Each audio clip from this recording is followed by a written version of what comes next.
நிறைய மந்திர உச்சாடனங்கள், நிறைய இறையருள். ஏன்னா 5ஆம் இடமே மந்திர உச்சாடனம் தான். நிறைய அதெல்லாம் வரக்கூடிய நேரமா இருக்கு. குலதெய்வத்துடைய ஆகச்சிறந்த அருள் உங்களுக்கு இருக்கும்போது நீங்க எத பத்தி கவலைப்படணும்?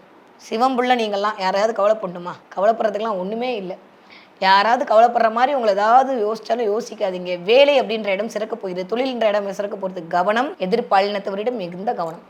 தேவையில்லாத ஆப்போசிட் செக்ஸ்ல கொஞ்சம் கவனமாக இருந்து கொள்ளுங்கள். பேசுகிற வார்த்தையில் ரொம்ப ரொம்ப கவனம். தேவையில்லாம விரக்திக்குள்ள போகாதீங்க. எல்லாமே நல்லதா தான் நடக்க போகுது. நீங்க எப்படிப்பட்டவரா இருக்கீங்க? உங்களுடைய சுயம் அடுத்தவர்களுக்கு தெரிய வைக்க வேண்டும் என்பதற்காகத்தான் பிளானட் இந்த மாரிலாம் வந்து உட்கார்ந்திருக்கு. அப்ப தங்கத்த உளிய வச்சு உங்கள செதுக்குறாங்க. கிரகங்கள் எல்லாம். நீங்க சிலையா மாறி அடுத்தவர்களுக்கு அப்படியே தெய்வமா காட்சியளிக்க போறீங்க. அந்த மாரியான நிலை தான் இருக்குங்க சிம்மராசிக்காரங்களுக்கு. ஸோ கவலைப்படுறதுக்குலாம் ஒண்ணுமே இல்ல. விநாயகர புடிச்சுக்கோங்க. அனுமன் வழிபாடு பண்ணுங்க. தினம் அனுமன் சாலிசா கேளுங்க. முடிஞ்சவங்க சூரிய நமஸ்காரம் பண்ணுங்க. சூரிய காயத்ரியை போட்டு கேளுங்க. ஞாயிற்றுக்கிழமை முடியும்னா கொஞ்சம் அசைவம் சாப்பிடுறத அவாய்ட் பண்ணிடுங்க. இந்த ஒரு 1 வருஷம் 2 வருஷம் கொஞ்சம் அசைவம் சாப்பிடுறத தெரிஞ்சு சிம்மராசிக்காரங்க கொஞ்சம் அவாய்ட் பண்ணிட்டீங்கன்னா இன்னுமே நல்லது.